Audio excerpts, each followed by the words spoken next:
Lloyd Irving, wake up! Hi, my name is Alex and I welcome you to today's video. RPGs were a bit of a rarity on the GameCube, so the release of Tales of Symphonia on the Cube in 2004 was even more pleasing. This classic is now getting a new chance on the Nintendo Switch with a remaster almost 19 years later.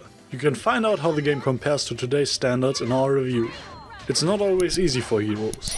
This is also the experience of Lloyd Irving in Bandai Namco's latest release of the Tales series. One minute he's fooling around in class, the next he's accompanying his classmate Colette on a fateful journey across Silverrand, the outcome of which will determine the fate of the entire world. Colette has been chosen to awaken the sleeping goddess Martel in order to reverse Silverrand's ever-increasing decline.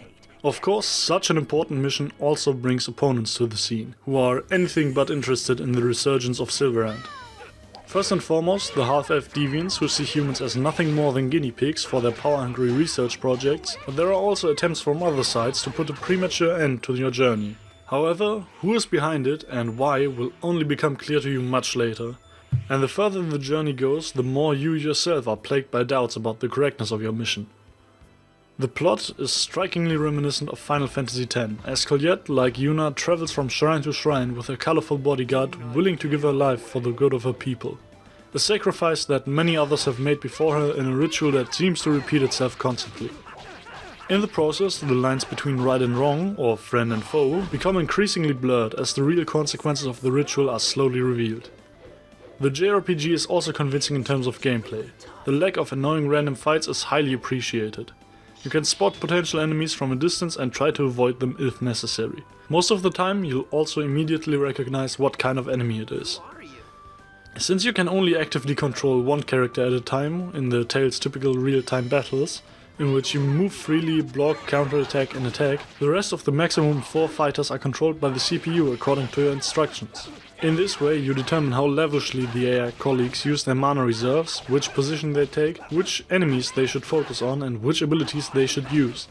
You can even let the CPU control all members of the fight and sit back comfortably and only intervene in a particularly tricky situation.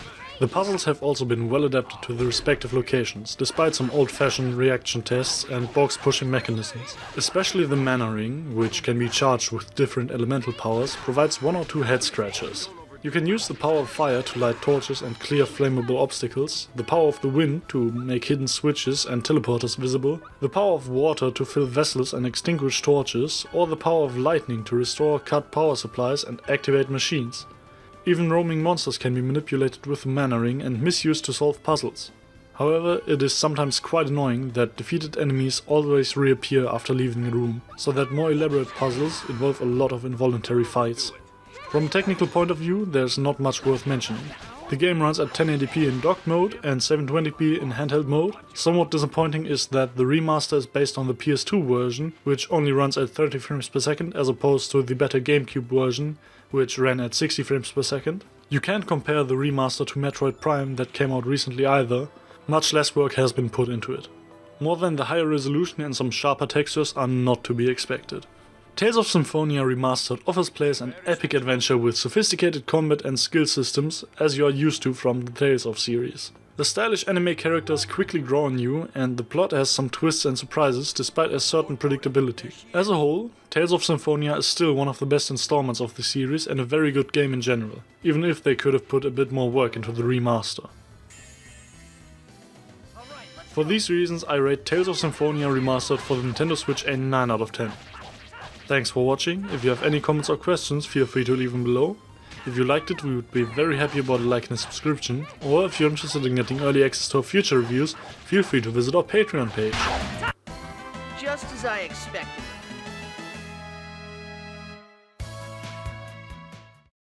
Closed doors, I'm a fool for your love.